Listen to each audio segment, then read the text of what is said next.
Mi madre estaba en Manhattan en septiembre de 2001. Llegó la víspera. El 10 de septiembre en Nueva York hacía mucho calor y la ciudad recibió con mucha alegría una lluvia torrencial ese atardecer.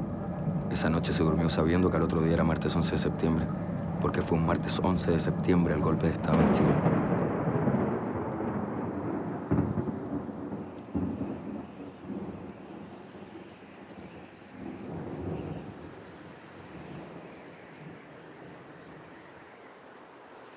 Se despertó con el grito de alerta y lo primero que pensó fue en Chile. Imaginó que estaba ocurriendo otro golpe de Estado. Salió a la calle y estuvo entre el pánico. Ese pánico que podía palparse de tan espeso que era. Dice que fue un día largo, larguísimo, marcado a fuego en la memoria.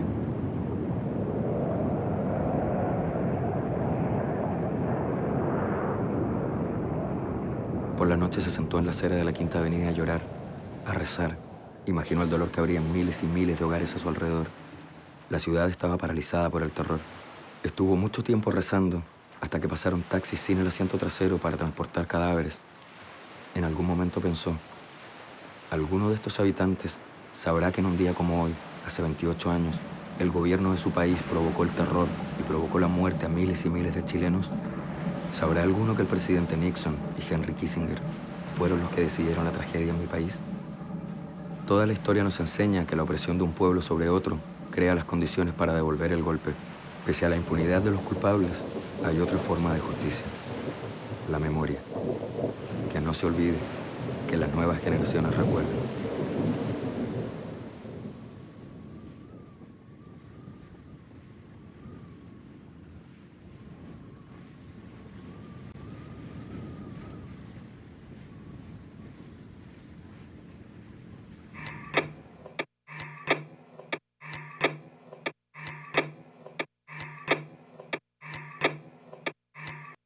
Gustavo y Augusto de Patricio. Hay una comunicación, una información de personal de la Escuela de Infantería que está ya dentro de la moneda. They say that Allende committed suicide and is dead now. Díganme si entienden. Entendido perfectamente, cambio.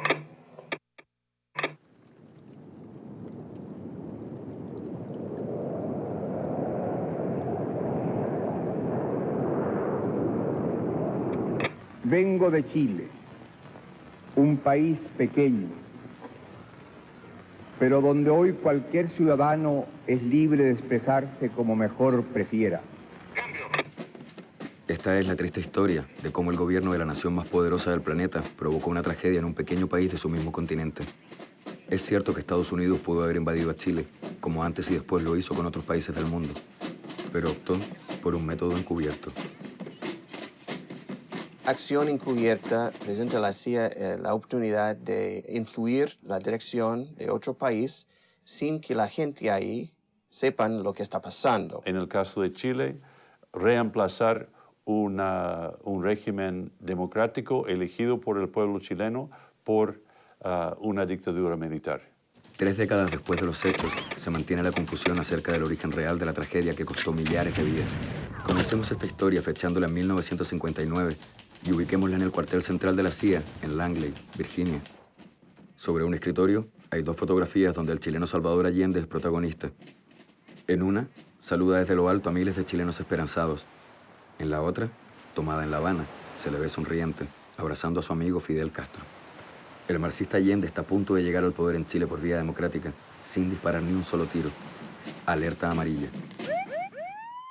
Para comprender mejor, es imprescindible ubicarlo en su contexto histórico. 2 imperios que estaban disputándose sus zonas de influencia en el planeta tras romper su alianza estratégica al finalizar la Segunda Guerra Mundial.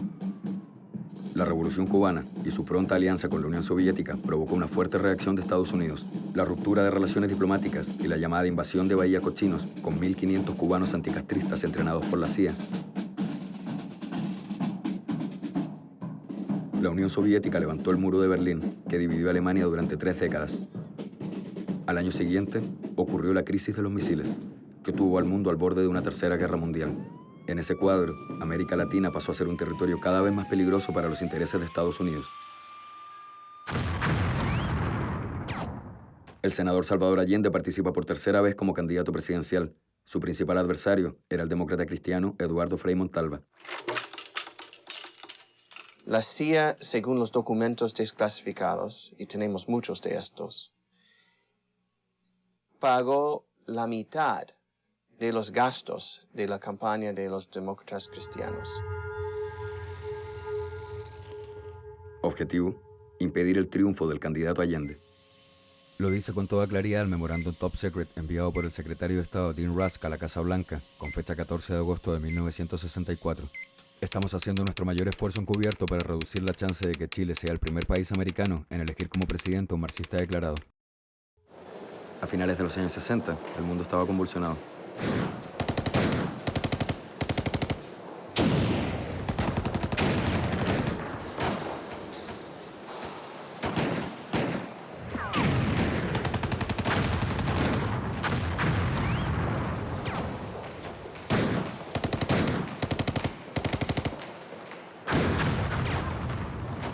Estados Unidos tiene un historial de intervención en el periodo de los 60 en Chile que está autentificado por las propias investigaciones hechas por las autoridades norteamericanas. O sea, aquí no estamos inventando nada, ni estamos culpabilizando a nadie que no haya reconocido sus propias culpas. Para que nadie piense que estamos haciendo una acusación sin base de sustento en la realidad, aclaremos las fuentes de información. Esta investigación está basada en los documentos desclasificados de la CIA. Con estos documentos, el Senado norteamericano decidió iniciar una investigación a fondo. El Senado decidió de crear un panel con un senador muy interesante, muy especial, que se llama Frank Church, y por eso se llama la Comisión Church. Un informe sobre intervención en Chile de 63 hasta 73, que fue realmente el primer documento del Senado de los Estados Unidos sobre un caso de intervención encubierta en Latinoamérica. La Comisión Church no es la única fuente para reconstruir esta dolorosa historia. En febrero de 1999, el presidente Bill Clinton ordenó recuperar y revisar para su desclasificación todos los documentos que den luces acerca de abusos de derechos humanos, terrorismo y otros actos de violencia política en Chile ocurridos entre los años 1968 y 1990. Las gruesas plumas de la CIA trabajaron durante muchas semanas para tachar todo lo que aún se estimaba top secret. Era más peligroso, más riesgoso para los intereses de los norteamericanos un Allende elegido democráticamente en Chile que Fidel Castro en Cuba. ¿Dónde estaba Salvador Allende en ese tiempo? Era el presidente del Senado chileno y unir a la izquierda era su meta y su obsesión de siempre. La importancia que él le daba era que detrás de esa unidad política de los partidos comunistas y socialistas iba a ir todo el movimiento social chileno. Esa unión resultaba cada vez más complicada porque los modelos presentaban matices que se transformaban en antagónicos, que a la cubana, que mejora el modelo soviético, que la vía insurreccional, que la variante chino-maoísta. Las discusiones eran y serían interminables, y en todas ellas Allende tenía una sola respuesta: a la chilena. Los partidos populares y las fuerzas sociales. En el Chile del 64, el tejido social se fue extendiendo punto por punto hasta conformar un poder popular que exigía cambios reales y más profundos. Y con Operación Cesárea nació la Unidad Popular en 1969 como alianza de la izquierda, y con dificultad emergió en enero del 70 el candidato presidencial Salvador Allende Gossens. Se destacó como la persona más indicada, porque no solo como la persona que proponía un nuevo Chile, sino que también porque él trabajó mucho por la unidad. ¿Qué estaba pasando en Chile?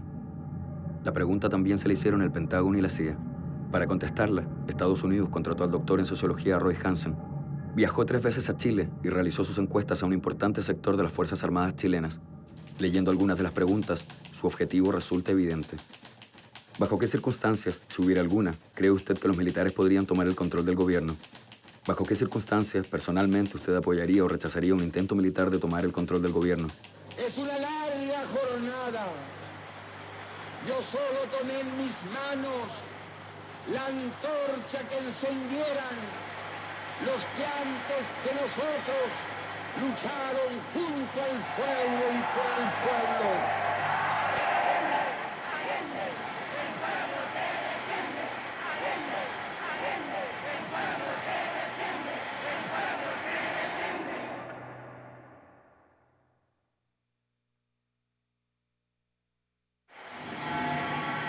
El pueblo fervoroso nada sabía de lo que estaba ocurriendo en Washington.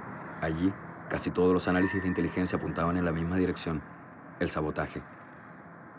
El 25 de marzo de 1970 se reunió en Washington el Comité 40 y aprobó una primera partida de $125.000 para financiar operaciones de sabotaje contra Allende.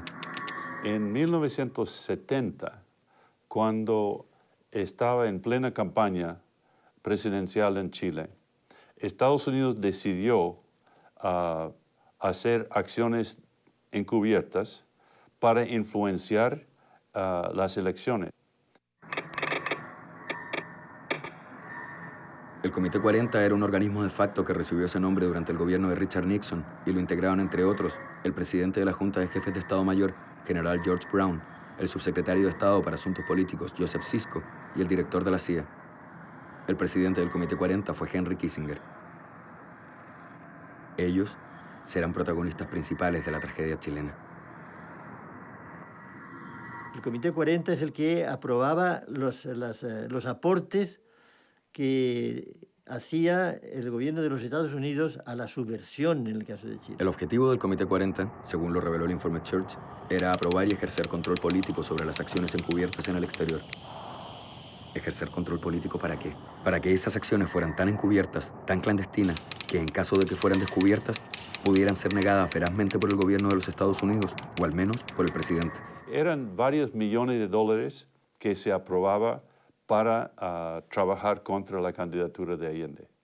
Varios millones de dólares que también estuvieron detrás de los primeros signos de violencia, enturbiando el hasta entonces sano clima político. El director de la CIA, Richard Helms, decidió entonces contactarse con John McCone, quien había pasado de la jefatura de la CIA a ser uno de los directores de la empresa transnacional ITT. La ITT era una de las compañías extranjeras con más inversiones en Chile. Tenía hoteles, tenía la compañía de teléfonos. La participación de la ITT que preveía que íbamos a nacionalizar las comunicaciones, la compañía de teléfono. El ITT quería apoyar a Alessandri y con la CIA pasó dinero a esta campaña. El ITT financiaba, estaba dispuesta a financiar con millones de dólares a los órganos de gobierno de Estados Unidos para intervenir en Chile. Una parte de estos dólares financiaron propaganda negra.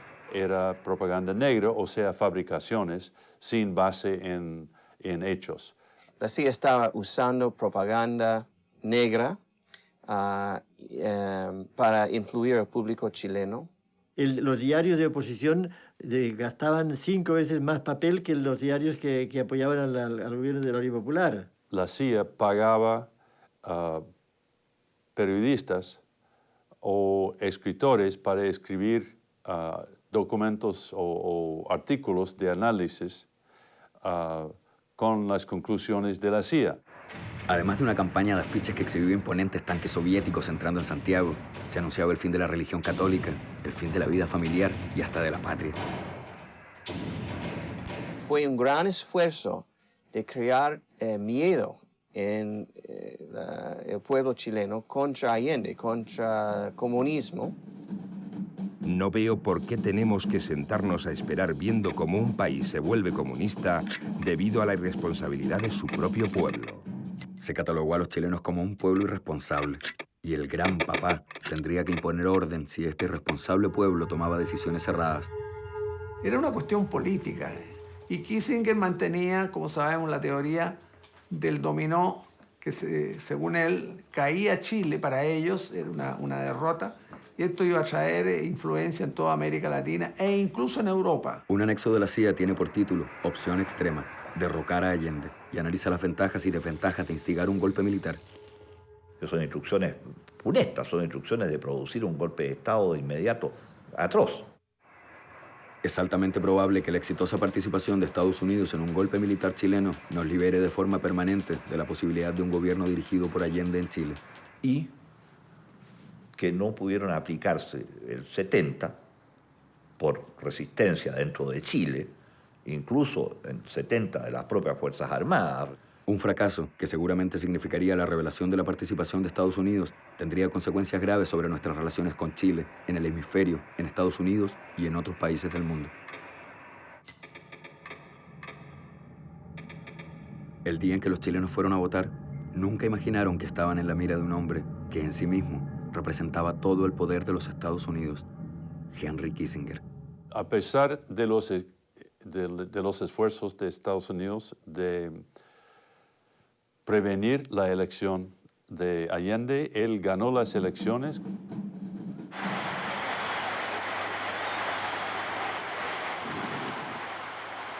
Un triunfo por mayoría relativa, con el 36.3% de los votos.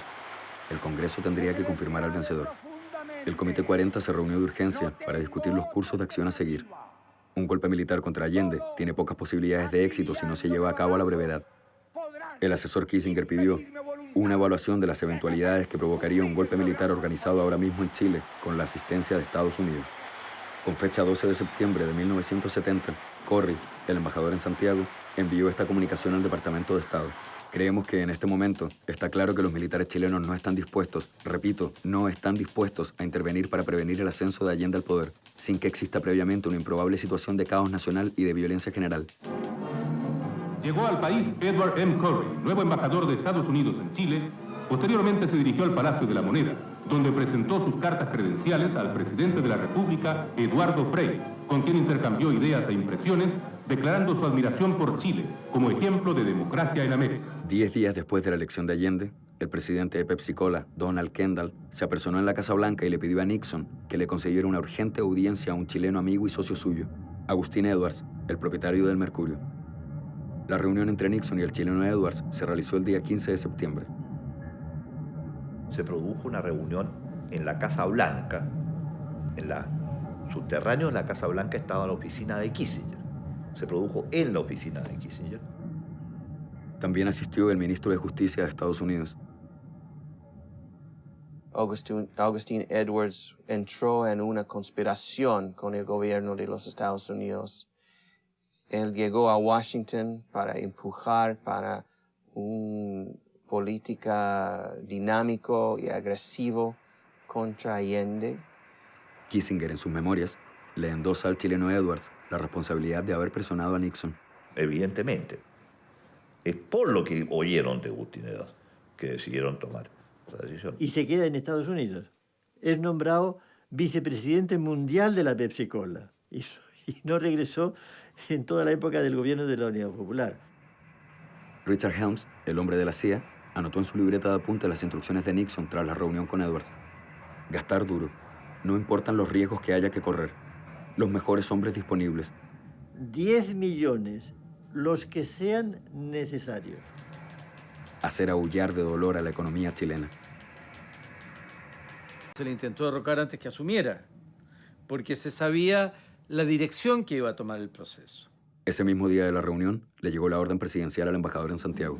El embajador finalmente recibió un mensaje del Departamento de Estado dándole luz verde para moverse a nombre del presidente Nixon. El mensaje le dio la máxima autoridad para hacer todo lo posible. Estados Unidos aprovechó ese lapso de tiempo para hacer una acción cubierta, que era de lo más importante, lo más fuerte, lo más radical que Estados Unidos ha hecho en cualquier parte del mundo. El par de hojas desclasificadas de los archivos secretos dice en su encabezado, Subject, Genesis of Project Fugel, algo así como el cinturón para Chile. El presidente Nixon ha decidido que un gobierno de Allende no era aceptable para los Estados Unidos. El presidente pidió a la agencia evitar que Allende llegue al poder o derribarlo. La agencia debe realizar esta acción sin coordinarse con el Departamento de Estado o de Defensa.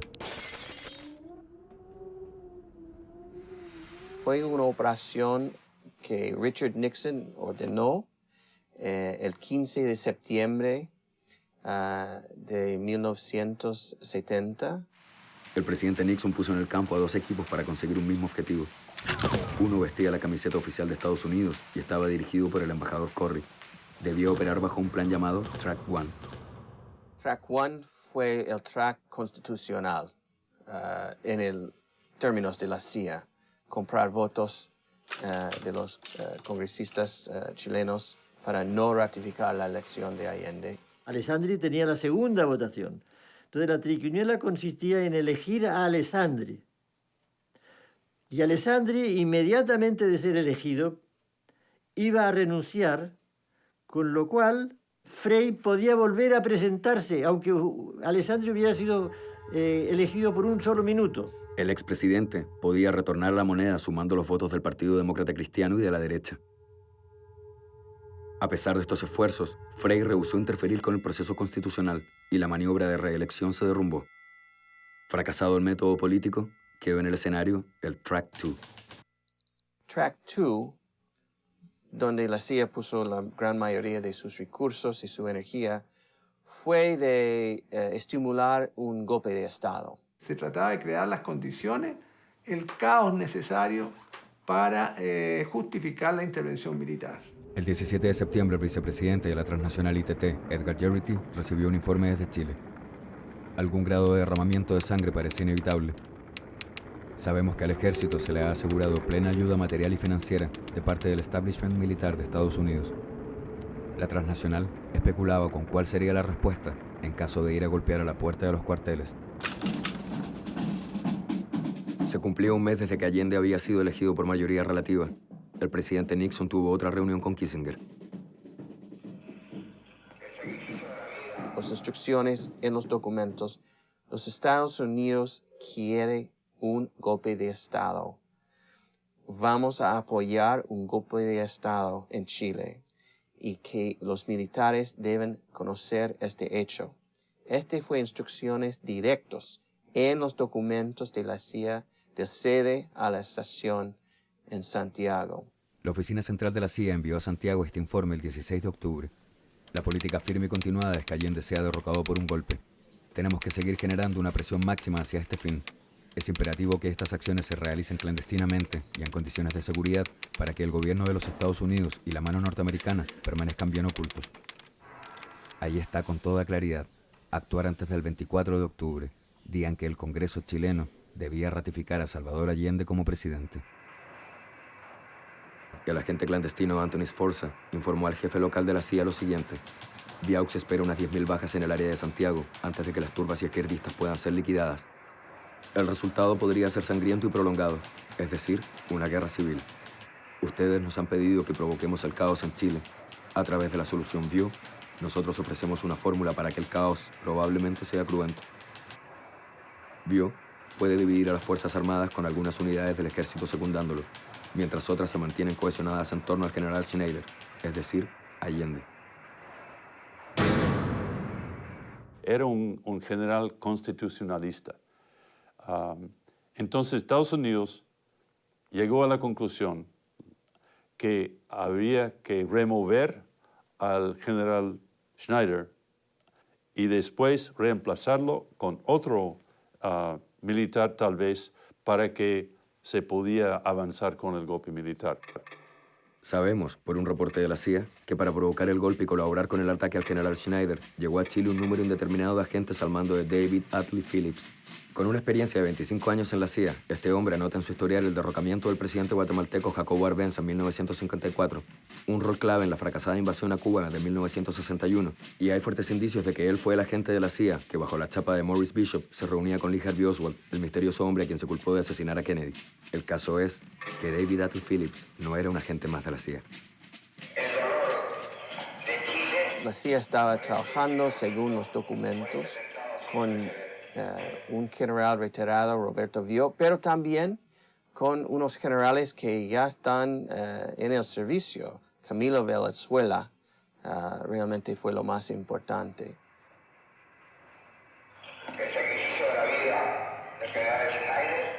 Inmediato, Santiago. Subametralladoras y municiones están siendo enviadas por correo regular. Salen de Washington a las 7 horas del 19 de octubre y deben llegar a Santiago el 20 o 21 de octubre. Una reunión clandestina en las horas muy tempranas por la mañana. Un attaché militar de los Estados Unidos pasando estas armas. Se atacó el auto del general Schneider. Cuando el general Schneider iba a su oficina.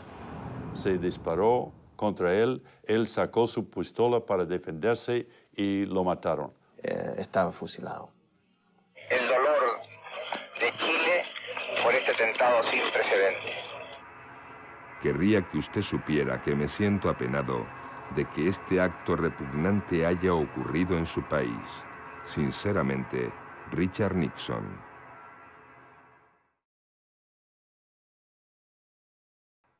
El Congreso Pleno proclama presidente de la República para el periodo comprendido entre el 3 de noviembre de 1970 y 3 de noviembre de 1976 al ciudadano Salvador Allende Gómez.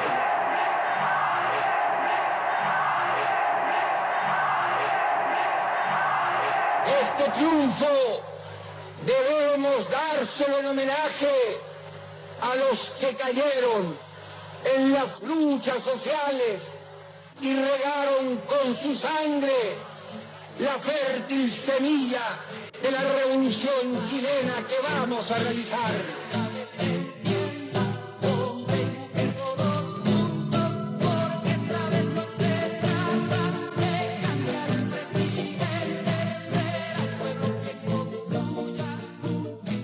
No teníamos temor, creíamos que estábamos en una causa justa, que estábamos impulsando un cambio que era posible. Hasta ahora nunca se ha logrado posteriormente llegar a esos niveles tan bajos de desempleo.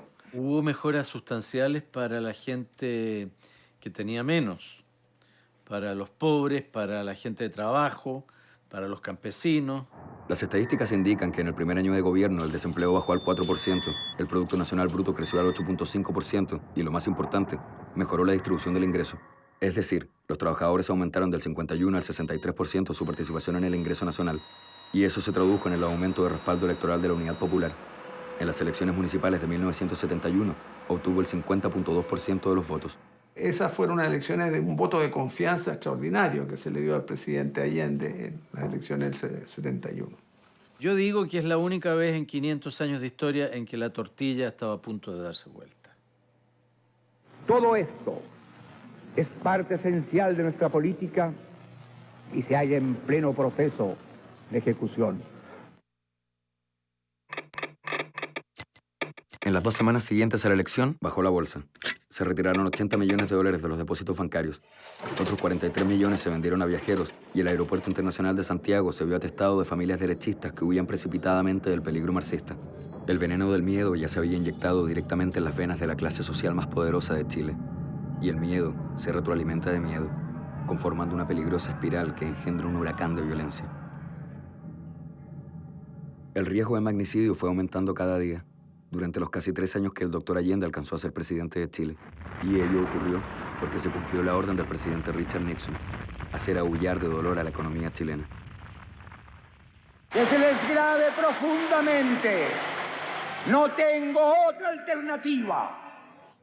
Solo acribillándome a balazos podrán impedirme voluntad de hacer cumplir el programa del pueblo. Sabíamos perfectamente con quién nos estábamos enfrentando. Sabíamos que el problema mayor iba a ser la presencia y la intervención de Estados Unidos en la política chilena, en todos los planos, ¿no? Y hacerlo de tal modo, con acciones tan encubiertas, que los culpables parecieran ser el presidente Allende y su alianza política de gobierno, la Unidad Popular, creando así las condiciones propicias para el golpe militar. Una campaña de desestabilización en Chile, realmente para crear lo que los documentos refieren a un coup climate, un clima de un golpe. Tras 2 reuniones de emergencia del Consejo de Seguridad Nacional, cuando Allende completaba apenas 5 días en la moneda, el todopoderoso asesor Henry Kissinger repartió el memorándum de decisión número 93. Los Estados Unidos maximizarán las presiones sobre el gobierno de Allende para impedir su coalición. Deben emprenderse vigorosos esfuerzos para asegurar que otros gobiernos de América Latina entiendan la oposición de Estados Unidos a la consolidación de un Estado comunista en Chile y empujarlos a adoptar una postura similar. Se debe ejercer máxima influencia sobre instituciones financieras internacionales para limitar créditos u otras ayudas de financiamiento a Chile. No deberá hacerse ningún nuevo acuerdo bilateral de ayuda con el gobierno de Chile. Los créditos externos fueron cerrados por completo. Efectivamente, el Exim Bank, que en el pasado había jugado un papel positivo, suspendió todo crédito para exportación de productos norteamericanos. El presidente decidió que el director de la Oficina de Preparación de Emergencias haga un estudio acerca de las posibles conductas del mercado mundial del cobre, los stocks disponibles y otros factores que puedan afectar el mercado del cobre chileno. Firmado, Henry Kissinger. Prolén.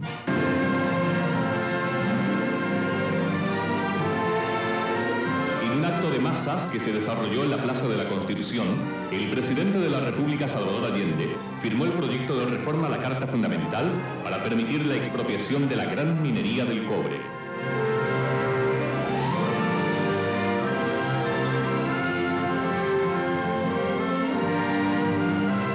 El presidente explicó que al dar este paso se está encarando una gran posibilidad para nuestra patria y que se realiza como un derecho de Chile para que éste pueda ser propietario de su riqueza más importante y dueño de su destino económico.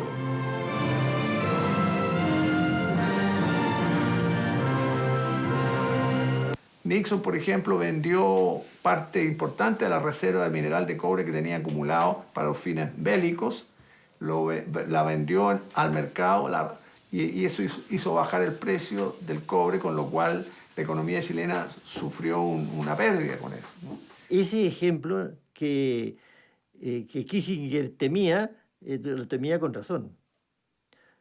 Por la vía democrática, por la vía rigurosamente democrática, se hizo la nacionalización del cobre en Chile. Al caso del cobre se sumó luego el de la ITT, la empresa transnacional estadounidense que era dueña del 70% de la compañía de teléfonos. Y en Chile se aceleró la nacionalización de esa compañía, la cual también se hizo legalmente por medio de una ley del Congreso aprobada mayoritariamente por todos. Así, entre las compañías del cobre y los servicios telefónicos, Nixon enarboló la bandera del derecho de propiedad. Las compañías afectadas tenían derecho a una compensación inmediata, justa y eficaz.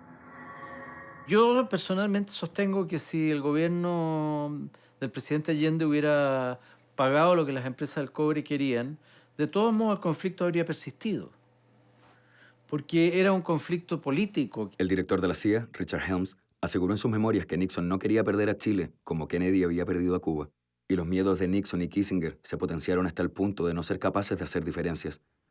No pudieron entender que Chile, lejos del escenario del conflicto de la Guerra Fría, estaba dando curso a su historia, utilizando otros parámetros, los de su propia experiencia y los de sus propios sueños. La oposición de derecha transformó a la economía en un campo de batalla y la política de la CIA y del gobierno norteamericano también transformaron la economía chilena en el campo principal de batalla.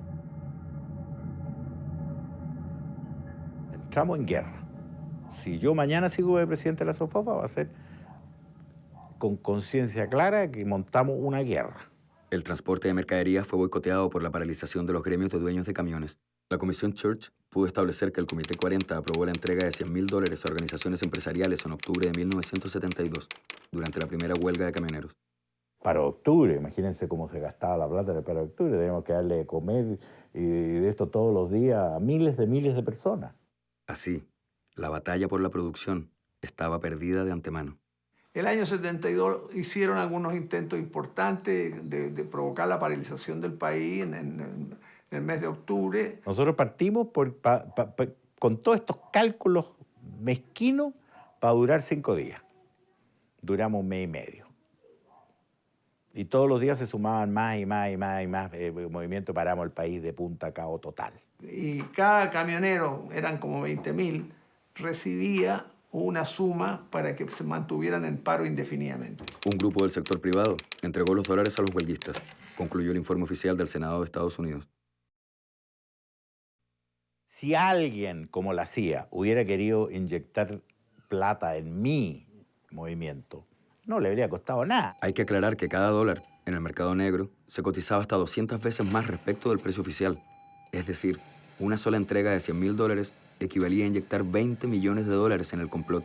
Y hablamos de dólares de los años 70. Harta plata. No me pilla que a 40 años ¿cuánto ya han pasado? 40, sí. 40 años de distancia yo me acuerdo de esto, pero mucha plata, mucha plata. Otro factor clave para la desestabilización del gobierno fue la acción terrorista de la ultraderecha. La CIA le entregó entonces, según estableció el informe Church, $45.500.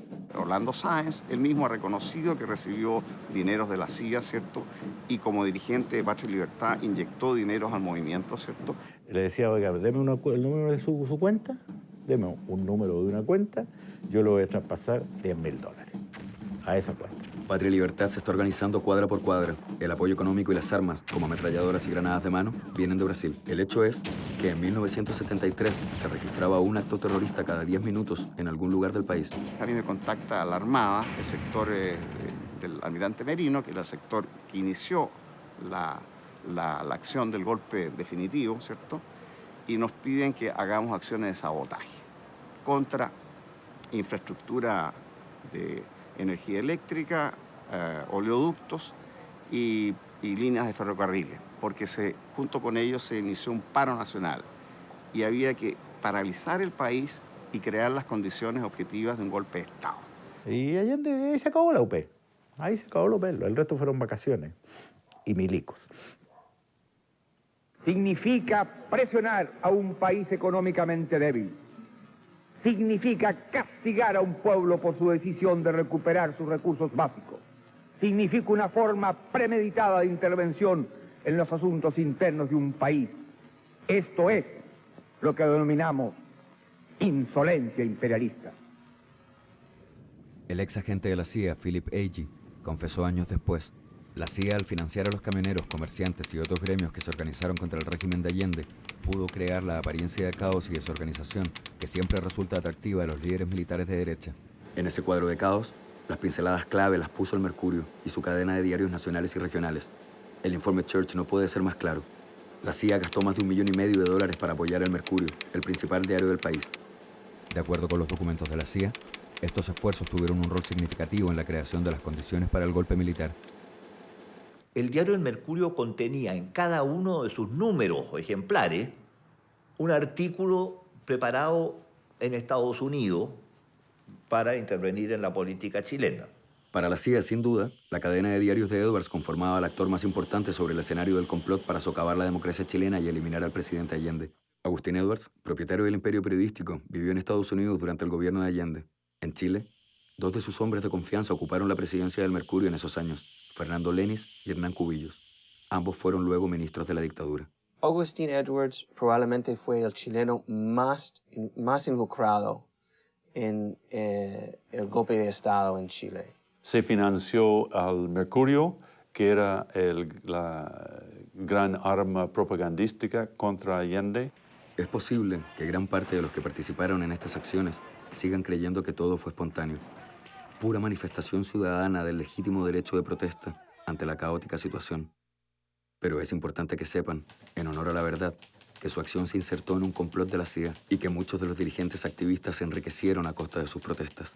Son los pueblos, todos los pueblos al sur del río Bravo, que se yerguen para decir basta, basta a la dependencia, basta a las presiones, basta a la intervención.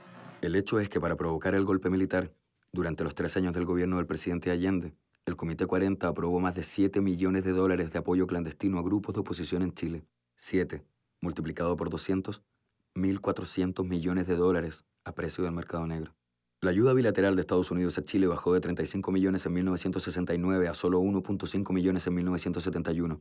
Los créditos del Exim Bank, que registraron una cifra récord de $234,6 millones en 1967, llegaron a 0 en 1971. Los préstamos del BID, que totalizaron $45,6 millones en 1970, bajaron a 2.1 millones en 1972.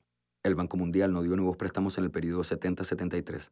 Además, Estados Unidos presionó en el Club de París para que se rechazara la renegociación de la deuda externa de Chile, una deuda que se había contraído en los 2 gobiernos anteriores, una deuda tan grande que en la estadística global era calificada como una de las más altas per cápita del mundo.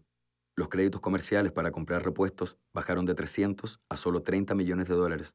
De este modo, Hacia finales de 1972, un tercio de los camiones diésel del mineral del cobre Chuquicamata, el 30% de los buses privados, el 21% de los taxis y el 33% de los omnibuses estatales no podían operar por falta de repuestos o de neumáticos. ¿Qué pasó entonces con la ayuda militar? Bajó al comienzo, solo $5.7 millones en 1971, para subir a 12.3 millones y 15 millones en 1972 y 1973 respectivamente. Aumentaron también los cupos para entrenamiento de personal militar chileno en Fort Gullick, Panamá, de 181 cupos en 1970 hasta 257 en el año 73, para preparar oficiales en tareas de contrainsurgencia en la tristemente célebre Escuela de las Américas. Estábamos planeando un golpe de Estado militar que acabara con el gobierno de Allende y con la Unidad Popular. Dicen que fue justamente el día de esa última elección, el 4 de marzo de 1973, cuando la empresa conjunta de Nixon y Kissinger entró en la recta final para llegar a la meta. En el informe de la CIA, fechado 6 de marzo de 1973, se lee: se están discutiendo nuestras futuras opciones a la luz de los decepcionantes resultados electorales que le permitirán a Allende y a la Unidad Popular llevar adelante su programa con mayor fuerza y entusiasmo. La Casa Blanca decidió que solo había una opción, un golpe muy cruento que instaurar una brutal y larga dictadura. Con fecha 14 de marzo, el nuevo jefe de la estación CIA en Chile, Ray Warren, envió un cable a la central bajo el título Elecciones legislativas post-mortem. La estación cree que debemos intentar inducir a la mayor parte posible de las Fuerzas Armadas, o todas, a tomar el poder y destruir el gobierno de Allende. La estación cree que se debe lograr la creación de un renovado clima de incertidumbre política y crisis controlada para poder estimular a los militares a considerar seriamente una intervención. Los chilenos prácticamente no tuvieron escapatoria. Defendiendo u oponiéndose al gobierno de Salvador Allende, la mayor parte de los ciudadanos jugaron un papel en un trágico libreto que se escribió en Estados Unidos. Hacia fines de julio de 1973, la CIA Santiago informó que la coordinación del plan para el golpe de Estado estaba casi finalizada. ¿Qué los detenía? Nuevamente, la presencia de un comandante en jefe constitucional, el general Prats. La única manera de remover a Prats parece ser con un secuestro o asesinato.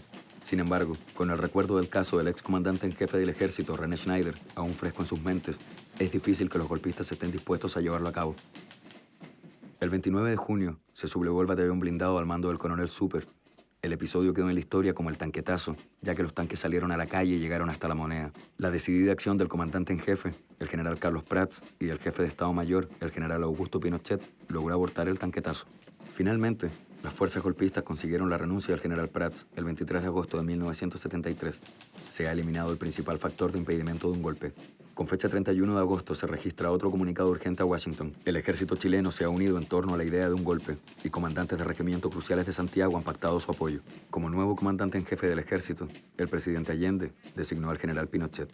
Pinochet es el hombre, el general que es leal al gobierno de la Unión Popular. De manera que Prats tenía la idea de que este era el hombre que realmente podía significar la unidad del ejército para evitar el golpe militar que él se da cuenta que se estaba fomentando. De madrugada, en las primeras horas del sábado 8 de septiembre, la estación Santiago de la CIA despachó a su central otro informe. La Armada está programada para iniciar un movimiento destinado a derrocar al gobierno del presidente Salvador Allende. Informa que si Allende renuncia o llama a plebiscito, se produciría una postergación de los planes de la Armada. Último fin de semana del gobierno de la Unidad Popular. Mientras una docena de altos oficiales golpistas acordaban las instrucciones finales en el Ministerio de Defensa, en el Palacio de la Moneda el presidente Allende tenía una mañana de tenso trabajo. Su idea era llamar a un plebiscito el día martes y si perdía el plebiscito, naturalmente, entregar el poder. El presidente se reunió con los generales Pinochet y Lee. El Pinochet quedó consignado que él iba a coordinar las fuerzas militares con las fuerzas de los sindicatos obreros organizados con objeto de yugular un alzamiento militar que se estaría armando y que Pinochet decía que lo tenía bajo control. Pinochet se despidió del presidente con un cálido gesto en que le dio la mano y le apretó el brazo al tiempo que le decía: «Descanse, presidente».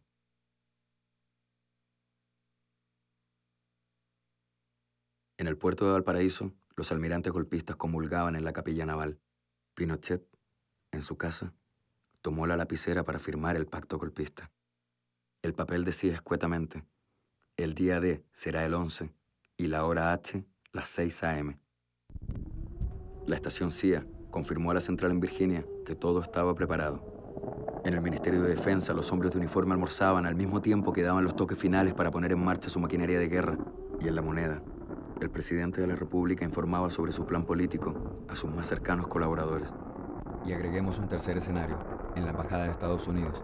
En una de las salas se estaba transmitiendo el mensaje a la CIA, donde claramente, pese a los profusos tachados con que fue desclasificado, se lee: un intento de golpe se iniciará el 11 de septiembre. Las 3 ramas de las Fuerzas Armadas y Carabineros están todas involucradas en esta acción. El presidente tiene programado un discurso nacional para la tarde del 10 de septiembre. Podría usar esta ocasión para anunciar alguna propuesta dramática, como sería llamar a un plebiscito que nuevamente haría vacilar a los conspiradores. Pero el presidente Allende había postergado su discurso para la mañana del martes 11.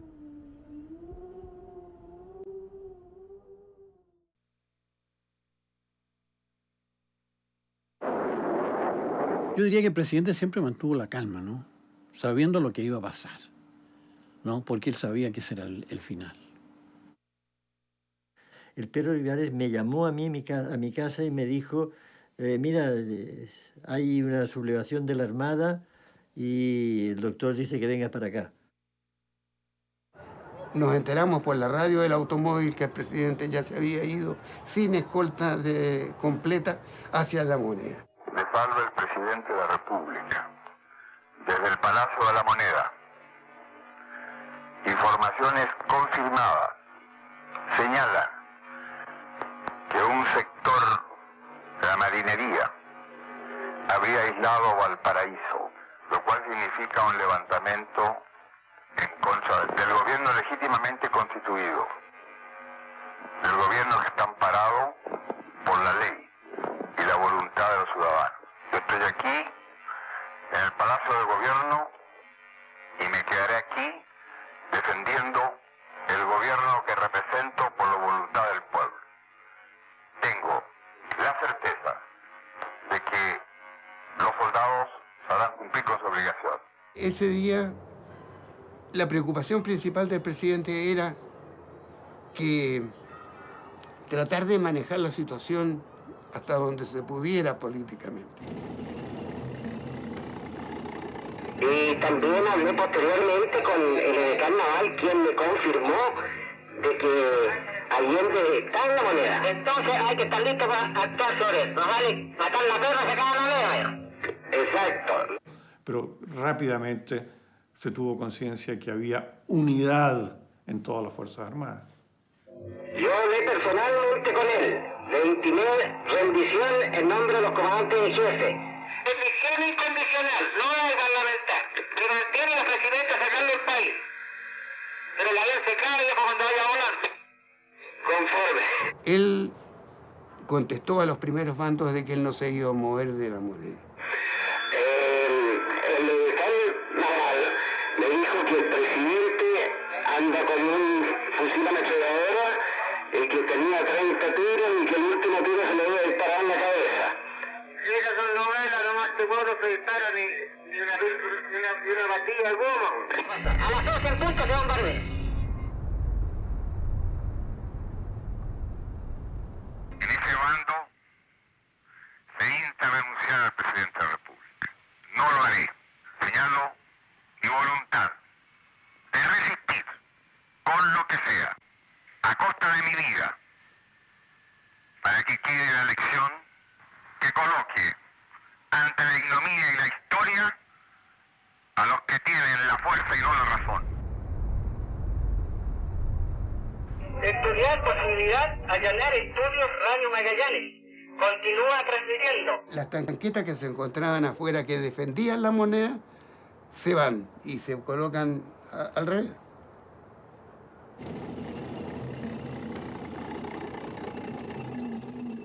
O sea, ya no era defensa, sino que eran sitiadores. Están atacando los tanques, está la escuela de infantería en Libono. Lo primero que empezaron a tirar fue bombas lacrimógenas. Tiraron cualquier cantidad. Cuando ya es evidente que viene un golpe importante, es cuando Allende le dice a mucha gente que se vaya. Está rodeando y atacando con bastante ímpetu, así que yo y exigió categóricamente que se fueran las mujeres. Mi general, en este momento sale del ministerio un jeep a La Moneda a retirar 6 mujeres. 6 mujeres. Será cuestión de 3 minutos para que aguante el ataque. Cambio. Díjense de labores dilatorias y de mujeres y de jeep. Yo voy a atacar de inmediato. Cambio y terminado.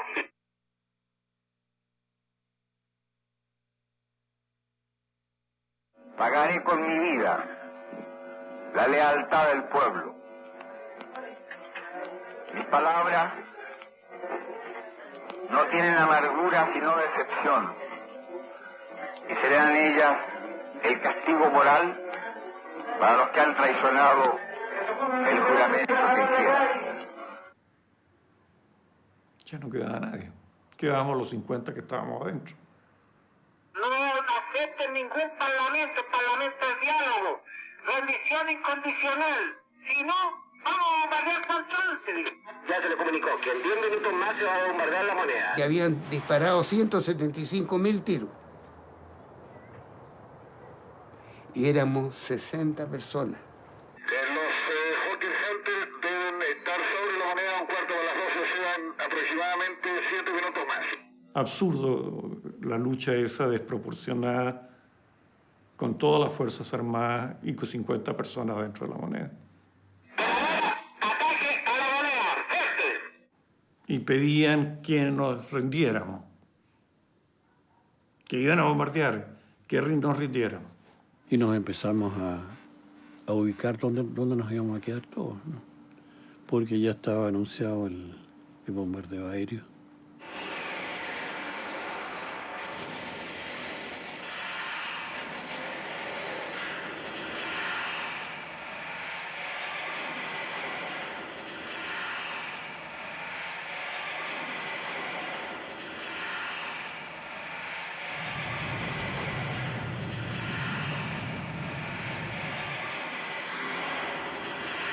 Y bueno, ¿qué vamos a hacer, presidente? Esto es una masacre, porque aquí vamos a morir todos. Entonces ahí el presidente nos dice, nos vamos a rendir. Augusto, en estos momentos me avisaron por teléfono de La Moneda que cesaron el fuego porque se rinden sin condiciones. Conforme. Y pide que bajemos con dignidad y en orden. La opinión mía es que estos caballeros se toman y se mandan a dejar a cualquier parte. Por último, en el camino lo van tirando conforme. El embargo hasta el final, no se apague el incendio. Y el presidente pasa despidiéndose de todos nosotros, dándole la mano, muchas gracias, compañero, y se va. Él iba a ser el último que iba a salir. Siento un disparo de metralleta muy cerca, ¿no? Y dicen, el presidente ha muerto. Y veo al presidente que está muerto. ¿Qué gesto de más desprendimiento puede haber que eso? Hay que morir con dignidad. En inglés, they say that Allende committed suicide and is dead now. Díganme si entienden. Entendido perfectamente, cambio. Ellos creen que eliminando a un hombre, un político, a un dirigente, el proceso social va a desaparecer. Pero un error, podrá demorarse, podrá prolongarse, pero la postre no podrán detenerlo. En el caso de Chile, bueno, si me asesinan, bueno, el pueblo seguirá su ruta, seguirá su camino. Con la diferencia quizás que las cosas van a ser mucho más duras y mucho más violentas, porque será una elección muy clara, muy objetiva para la masa.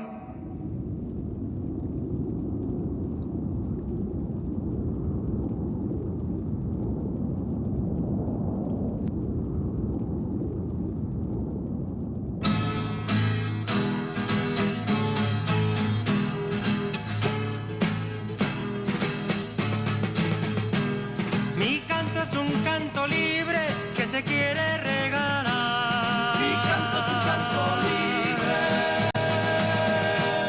A quien le estreche su mano, a quien quiera disparar. Mi canto es un canto libre.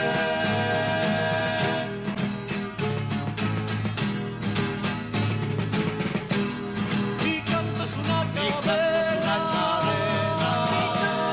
Mi canto es una cadena sin comienzo ni fin.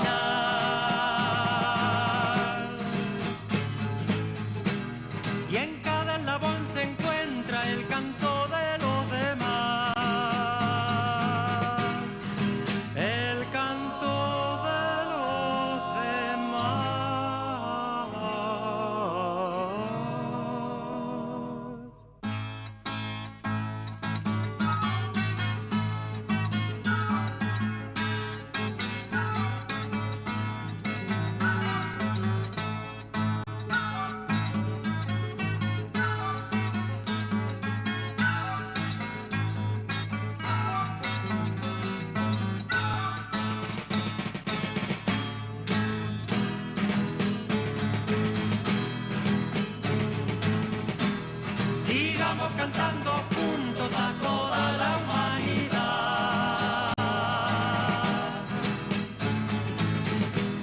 Sigamos cantando juntos a toda la humanidad. Que el canto es una paloma que vuela para encontrar.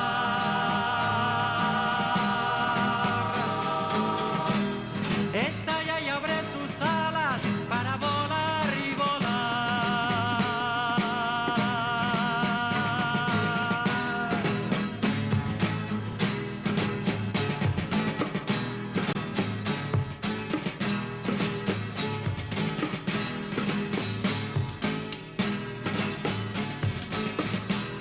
Mi canto es un canto libre.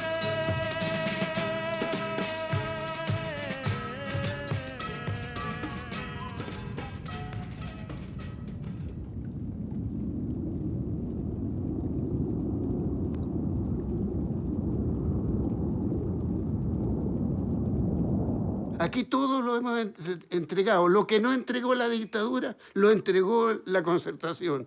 Honestamente, yo no me siento representado por la Concertación. La Concertación está en una trampa. Vive en una trampa. El país ha sido saqueado.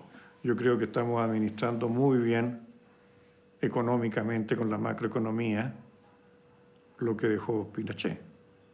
Que en el fondo se entregó, se vendió prácticamente al modelo pinochetista.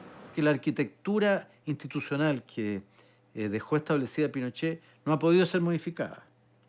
Y no ha podido ser modificada primero porque la derecha no lo ha permitido en el Congreso. Si la sociedad de consumo es lo que el mundo quiere, Chile es un éxito. Indudablemente que tenemos más cosas que antes.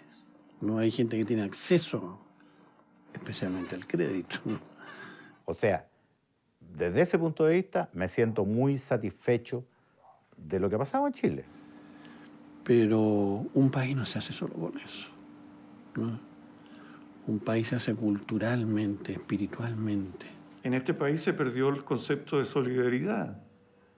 Yo no creo que encuentres ahora 8 personas que estén dispuestos a sacrificarse ad honorem. Ese espíritu que teníamos de entregar lo que fuera por hacer un Chile más igualitario, yo creo que eso ya no existe. Ya creo que es un Chile muy egoísta el actual. En primer lugar, siento amargura. Amargura porque el mundo que le estamos dejando a los jóvenes, yo siempre pensé de que iba a ser mejor que el que yo había vivido. Hay una deuda muy grande, social, económica, que la gente la siente. No me gusta el Chile actual, ¿no? Encuentro que lo importante es tener cosas, ¿no? No es el país que soñamos. No es la sociedad que soñamos.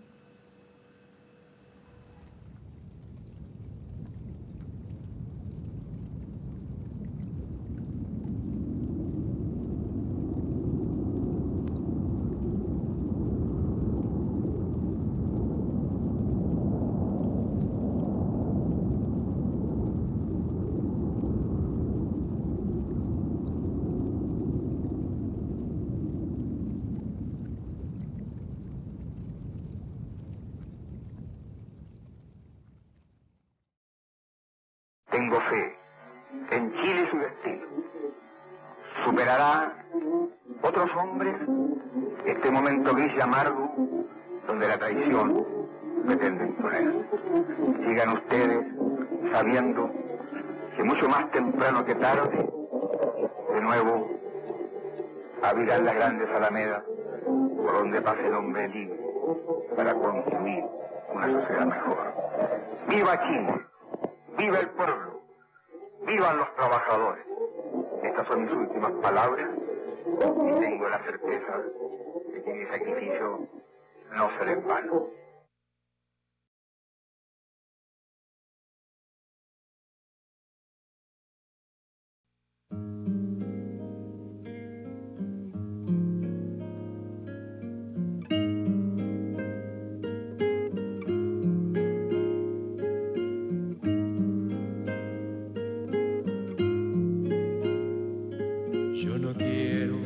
la patria dividida, ni por 7 cuchillos desangrada.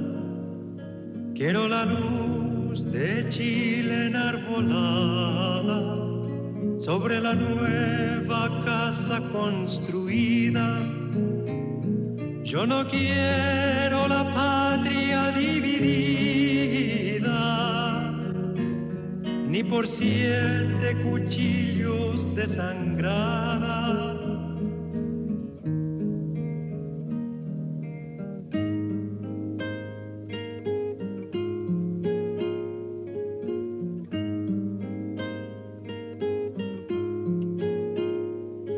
Yo no quiero la patria dividida, cabemos todos en la tierra mía, y que los que se creen prisioneros se vayan lejos con su melodía.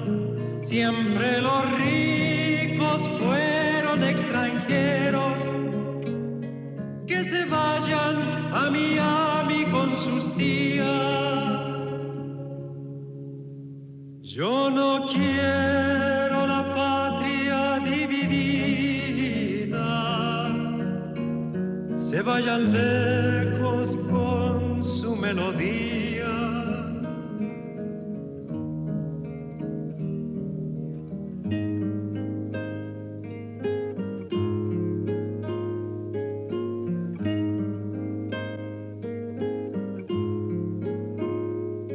Yo no quiero la patria dividida, cabemos todos en la tierra mía. Yo me quedo a cantar con los obreros en esta nueva historia y geografía.